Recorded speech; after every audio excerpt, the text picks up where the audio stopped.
What's up, you guys? I am back and I wanted to talk to you today about...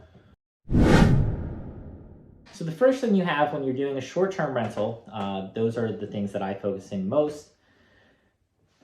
You're going to want to buy furniture for your unit. And when you do that, you can write all of the furniture off. You get that in before year end. That's a really good way to sneak $10,000 to $15,000 off of your taxes this season, because most 3 to 4 bedroom houses or units that you're going to furnish are going to cost between $10,000 to $15,000. So that's a quick, sneaky way to get $10,000 to $15,000 off. Another big write-off that you'll get, whether you're buying long-term, short-term, primary residence, whatever it is that you're purchasing, you are going to get the ability to write off the closing costs.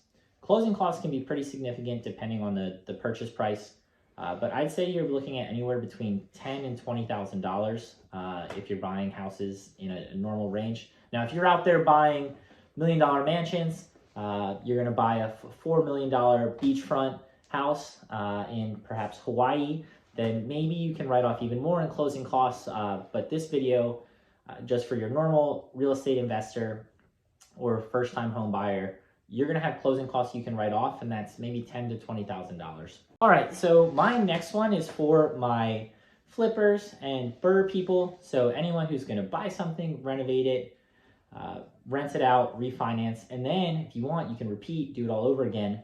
But regardless, if you're doing either of those two things or even making improvements on your primary residence, all those renovation costs are things that you're going to be able to write off.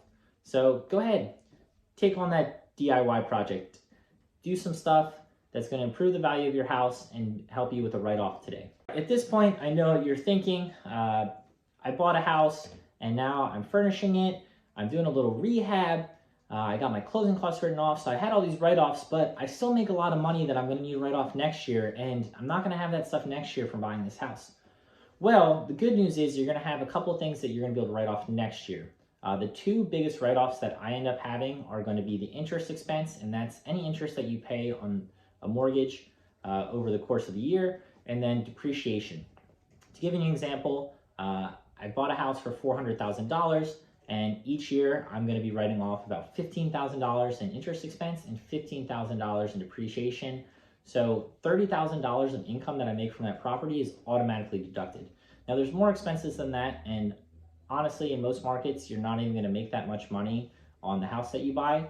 If you're buying here in Philly or the Poconos, the cap rates are a little higher, the income's a little higher, so you might be able to get away with making a bit more money, but we have other expenses to chop that down. Regardless, those two expenses, interest and depreciation, are going to help offset your cash flow and income in perpetuity. So you're good for this year. If you jump into something, you're good in the long term, and then you just really have to watch out for when you sell. You're going to make a lot of that money back. But correct me if I'm wrong, if you pocket $100,000 or so when you go to sell your house, that's a good problem to have, and we can deal with those taxes later.